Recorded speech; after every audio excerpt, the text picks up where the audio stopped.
Welcome back to Muscular Dystrophy Warrior. Just like the last video, in every video, a moment of silence for all the fallen warriors who sadly lost the battle to muscular dystrophy. Sending prayers to all those families who have lost someone with muscular dystrophy. Today I'm joined by Cerys Davage, a disability content creator and podcast host to her podcast name Unbalanced, who lives with Limb-Girdle Muscular Dystrophy Type 2I, also known as LGMDR9. In this conversation, we'll talk about her childhood diagnosis, teenage year transition to young adulthood, independence, content creation, her podcast, and her goal for the future. Thank you for joining me today. Thank you for having me. I'm honored to be asked to come on.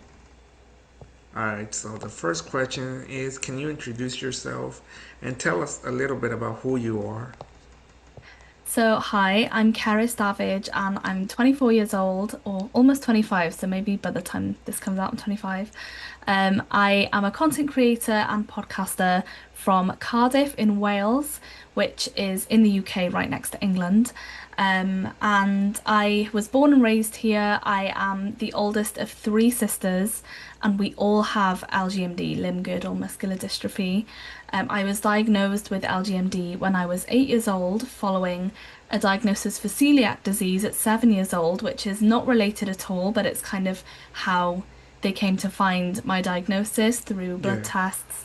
They Mm-hmm. noticed high CK levels, and then that led on to genetic testing, which is how you get tested for LGMD usually. Yeah, it just kind of snowballed from there. I have a later onset of LGMD, so my symptoms didn't start until I was in my teen years. Mm-hmm. Yeah, that's kind of me in a nutshell. Alright. When did you or your family first notice signs something might be differently physically, you know? Yeah. So I would say it's a weird one because I was diagnosed before my symptoms started. So it was really my Uh, parents that took that impact for, of the diagnosis. mm-hmm. I was quite young, so I didn't really know what was going on. And then Right, around 12 years old, I was always the slowest in class. I couldn't really keep up with everyone. And through my teen years, I started to struggle more with climbing the stairs in school or walking for long distances. Walking uphill was really difficult for me. And I experienced falls a lot. I used to fall all the time. The amount of times I've had to re-sew up holes in my school trousers. I guess you guys would say pants yeah, for we will. trousers. Mm-hmm. I guess Yes, those were kind of my first symptoms. yeah, I feel like that's what's for me too, because I walked until 12, till I started using a wheelchair. So I fell a couple of times, so I get what you mean, like falling, Hmm. not running, same symptoms, uh, but different, different I have Duchenne and you have, GM, Hmm. different but the same thing Yeah, at the end. yeah. What was your childhood like, and how did your family support you throughout your muscular dystrophy journey after you were diagnosed? I would say I had a pretty normal childhood, just in terms of my symptoms, but the kind of fear for the future loomed within our family. And after I was Mm-hmm. diagnosed, that led my two sisters to get diagnosed as well. So my parents knew that the disease was going to progress, that I was going to lose my ability to do a lot of things. So Right, they were really supportive and tried to get us as much experience as possible. We went skiing, we climbed mountains, and things that I wouldn't be able to do even now. So they really tried to give us the opportunities before it was too late. But even as the disease progressed, especially for me, because I'm the oldest, I've probably right. have the furthest progression. I struggle the most out of my sisters. Mm-hmm. We still managed to do things, go on, make some memories, go on family trips, but it just looks a bit different. Instead of going on bike rides, we would go on a walk and I would stroll in my wheelchair, things like that. Okay. Sounds like a fun childhood. What are some of your favorite childhood memories? Ooh. We were really fortunate to be able to go on holiday. I guess we live very close to Europe, so we were able to Mm-hmm. drive to France. The south of France is one of my favorite places in the world, and we used to go every summer. My dad would take 2 days to drive us down there, which is crazy. I could never do that. But yeah, I guess just making memories in the summer, and summer's my favorite time of year. Um, just yeah, hanging out with my sisters, my family, and always making friends at the caravan parks. I'm very sociable, so I love meeting new people. So that's yeah, they were Yeah, great memories. that's good. That's good. When you were a kid, did your parents explain your diagnosis to you, or when did you first realize that you had a disability, or did you just realize on your own, or did your parents actually mention something? Because I know you say you were like young, when you're a kid, it's Mm. like how do I explain to him or her Yeah. that you have a disability, Yeah, that's a really good question. Well, my parents got the diagnosis. They didn't tell me the name of the diagnosis Mm-hmm. just because I wasn't getting any symptoms. They didn't want me to Google it or get really Yeah. worried, Uh-huh.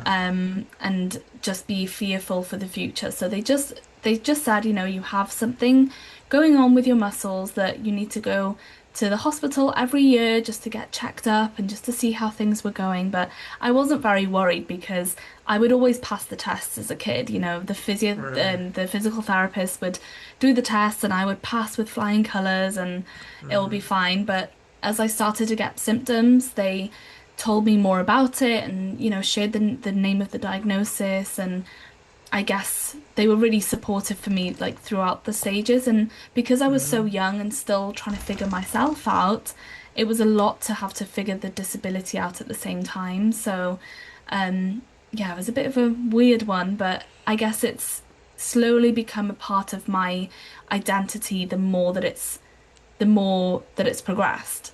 Right. Because even when I first started getting symptoms, I wouldn't say I called myself disabled because I could still do most things. I was still Mm-hmm. pretty independent. I could get up from the floor when I fell.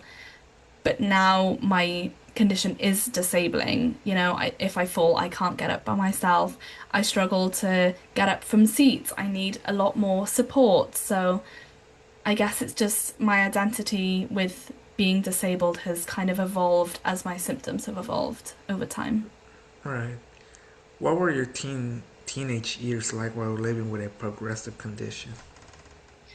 Um, I didn't really talk about having a disability when I was in school. As a teenager, you just want to fit in, you just want to be like Right. everyone else. Mm-hmm. I'm sure you can relate to that feeling, you don't want to stand out. Right. For me, it was Because like I used a wheelchair, so it's like how you hide that one for you, like you were able to yeah, like hide it and try to fit in with everybody else. yeah, I guess with you, I guess maybe you had like exposure therapy because you couldn't hide it, you just had to Right. accept it. Mm-hmm. Um, But I guess, yeah, I just really struggled with being open about it. I would only really tell my close friends who helped me up the stairs and, helped me walk home from school and things. It wasn't until after I left school and I was just entering my 20s that just decided I was going to be open about it. And that's kind of how the podcast started, but I'm sure we'll get into that. Did you ever struggle with feeling different, isolated, or misunderstood as a teenager? Like you mentioned a little bit, but did any of those Yeah. things happen or no? I guess I did feel like different, but I just didn't want anyone to know about it. Maybe people picked up that I couldn't do certain things because I needed extra time in exams. I had to sit out of some sports, like if everyone did cross-country running, I wouldn't be doing that. So Mm-hmm. maybe they kind of knew, but no one really asked any questions, and I didn't want to talk about it. So I guess in those instances where I couldn't join in and be like everyone else, it felt quite isolating. But what I really struggled with was that there was no representation. There was no one I could look to and be like, okay, this is normal. I was the Right. only one my age that I knew of. There might have been other people, but I didn't know that had a Mm-hmm. disability. So Right. I just really felt alone in my journey growing up with it. Yeah, for me, like I always had friends that had a wheelchair or disability, so Oh, I didn't feel that alone. But like you're saying, like for you, it was like you don't have anybody else with. I don't know, with this visible disability like yours that you couldn't see Mm. it, you know? Oh, I'm so glad you had that kind of support system around you and people you could relate to. Yeah. What was the transition from being a teenager to becoming a young adult like for you? It was interesting. I grew a lot when I went to university, so I guess college. Mm-hmm. After school, I was 18 and I was, living with new people, and I thought, right, I need to start being open about it because if I go clubbing and I fall, everyone's going to be like, what is going on? They're going to Right. need to help me. So I just decided to be open about it, and everyone was so lovely. Everyone was so nice. They helped me. And they were just there for me if I needed support. And I think that really helped me realize that, okay, maybe I can be a bit more open about my struggles and because there are people around that can help me. So that was a really crucial time for me, I think, in terms of just growing and maturing, going from a teenager to an adult. Obviously, you learn a lot when you go through that phase and when you're living away Mm-hmm. from home for the first time. But that independence really forced me to kind of embrace who I was and be open about my disability a bit more. So, yeah. Okay. What has been some of the biggest challenges and lessons you have experienced while navigating adulthood with muscular dystrophy? Um, I guess a big challenge for me and something I still struggle with is my disability is sometimes visible, but sometimes invisible. So Mm-hmm. when it's visible and I'm using a wheelchair, people are like, "Oh, what's wrong? Did you like break a bone and, are you gonna get better?" And people are saying get well soon to me. Or if I'm walking down the street and my knees turn in when I walk. So I Uh-huh. get strangers asking if I'm okay, if I've like twisted my ankle, and I have to say, no, no, I just have a disability. And usually they're Right. like, oh, I'm so sorry. Or if my disability is invisible and I'm using a disabled parking spot or using the accessible bathroom, people are asking Uh, me why I'm using those. right, because you can walk. I've seen a lot of those Yeah, things from other traders, like, oh, they just start like, what are you using? If I'm like, there's it's disability there or crazy. not, you can't see, you know? Only the Yeah, person knows. So, exactly. Yeah. So I think the main thing I struggled with, well, back then and still now, is just hmm society's attitude towards disabilities in general. right. When did you begin creating content and what inspired you to start sharing your life and experience publicly?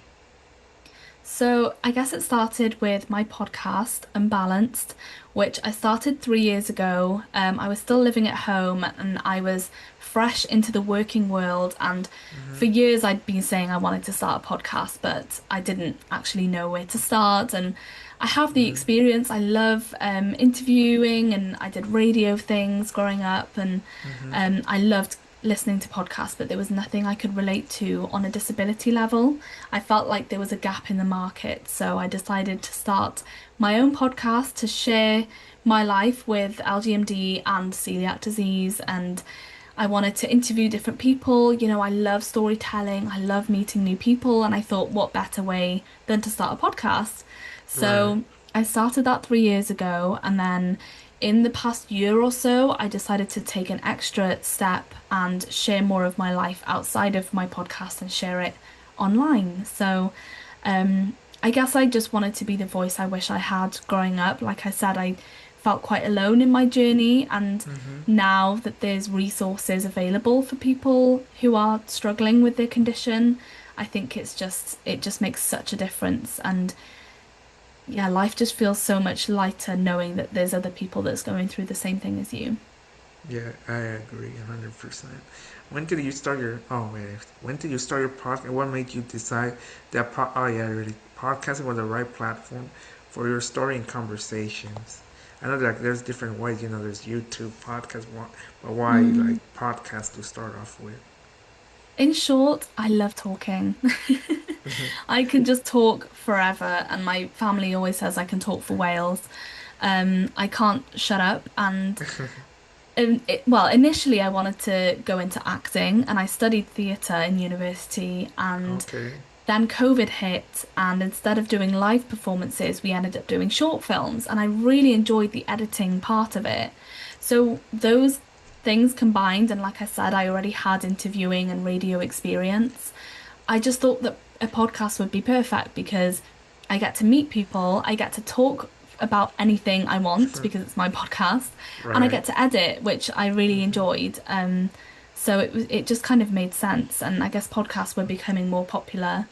Um, and yeah, I guess it just made sense. And when I since I launched the podcast, people who knew me were saying that just makes sense. Like it just so Yeah. makes sense that you have a Right. podcast. It's like she talks already. She already has Yeah. experience, so why not start a podcast? So it was like Exactly, yeah. nothing And it's on surprising. YouTube as well. I do YouTube vlogs, which I did used to do when I was about 14, and you will not find those videos anywhere. They were way too cringe to be on YouTube, but the fact that I'm now doing YouTube and sharing my life on YouTube, both on my podcast and in vlogs, I feel like it's just kind of something that my younger me would be proud of. Yeah, I see. All right. Final question.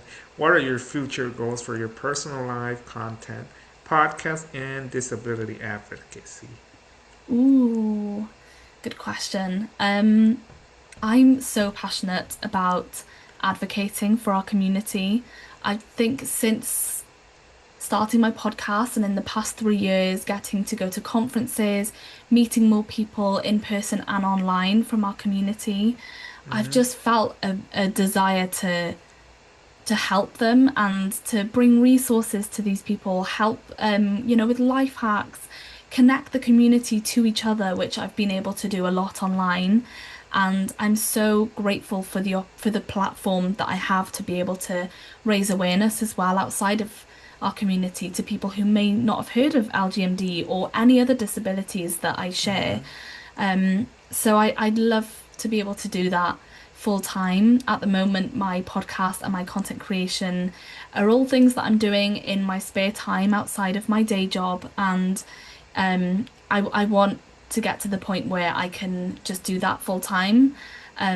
But that requires money. So All right. just trying to I figure get out what the you mean. Hmm. balance. Of, finding resources and working with companies that will bring value to our community because, yeah, I'm just so passionate about it and I'd love to continue doing that. Okay, okay. Before we wrap up, where can people follow you, connect with you, and listen to your podcast? They can follow me on social media at TikTok, Instagram at Cerys Davage, or on Instagram Unbalanced Podcast. I'm on YouTube as Cerys Davage, or you can just search Unbalanced as well. And Unbalanced with Cerys Davage. My podcast is available on any podcast platform. Okay, Carrie, Sarah, thank you so much for joining me and sharing your story.